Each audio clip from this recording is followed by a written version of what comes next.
To service or repair the seals, begin by removing the manifold. The manifold can be removed using a 6mm Allen wrench to remove the 8 hex socket head screws. To create separation between the manifold and crankcase, rotate the crankshaft until there is a gap between the manifold and crankcase.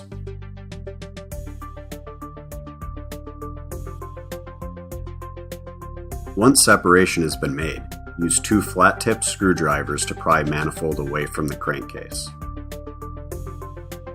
While supporting the weight of the manifold, use a rubber hammer to completely remove manifold from crankcase. Place manifold on flat surface with low-pressure seals facing up. Place a flat-tipped screwdriver under the low-pressure seal and pry upward to remove. Be careful not to scratch the inner diameter surface of the seal case where the low-pressure seals are located. Inspect the inside of the low-pressure seal for wear or damage. Next, remove the seal case using reverse pliers. Be sure to avoid the first step of the seal case where the low-pressure seal lies. Reach into the second step and twist as you pull away from the manifold.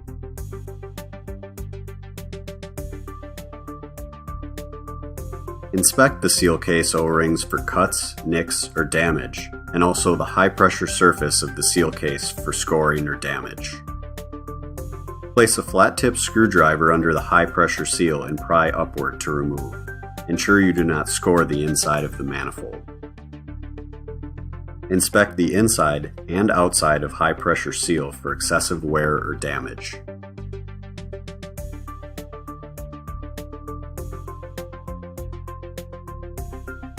To install new seals, begin with the high-pressure seal. Before installing, apply a liquid gasket to the outside surface of the high-pressure seal.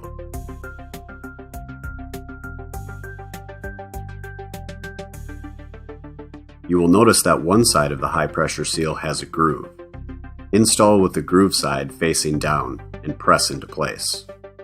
Before installing the seal case, you must first replace the O-ring included in your seal kit. Using a small screwdriver or pick, reach under the O-ring and remove from the groove, then slide off the seal case. Replace with the new O-ring included in the seal kit. Apply liquid gasket to the O-ring on the seal case. Install the seal case with the O-ring down into the manifold. Press into place. Next, install the low-pressure seal. The low-pressure seal contains a spring on one side. Install with the spring side facing down and press into place.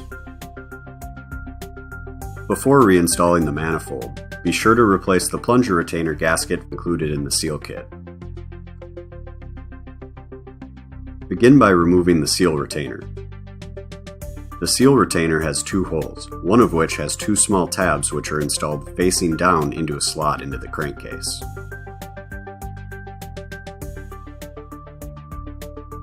Using a 10mm wrench, loosen and remove the plunger retainer and plunger.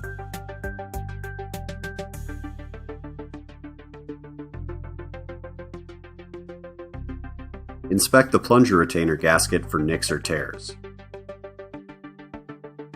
Then inspect the ceramic plunger for cracks or scoring to the surface. Remove the keyhole washer and barrier slinger located behind the plunger. Both parts serve as a barrier to prevent water from entering the crankcase. To reassemble, install the barrier slinger with the dish side facing away from the crankcase.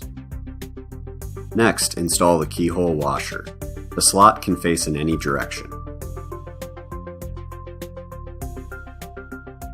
Before reinstalling the plunger retainer, change the plunger retainer gasket included in the seal kit. After replacing the gasket, insert the plunger retainer into the plunger. Before installing the plunger assembly, apply thread sealant on the end of the plunger rod.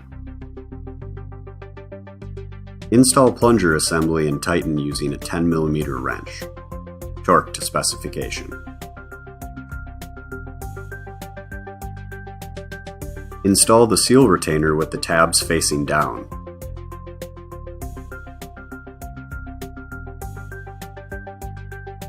Before reinstalling the manifold, rotate the crankshaft so the outside two plungers are even at the furthest distance from the crankcase.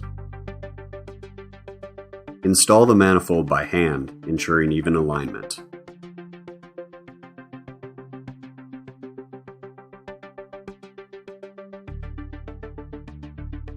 Finish installing using a rubber hammer to ensure manifold is flush to crankcase surface. Install the 8 hex socket head screws. Tighten using appropriate cross pattern for even alignment using a 6 mm Allen wrench. Torque to specification.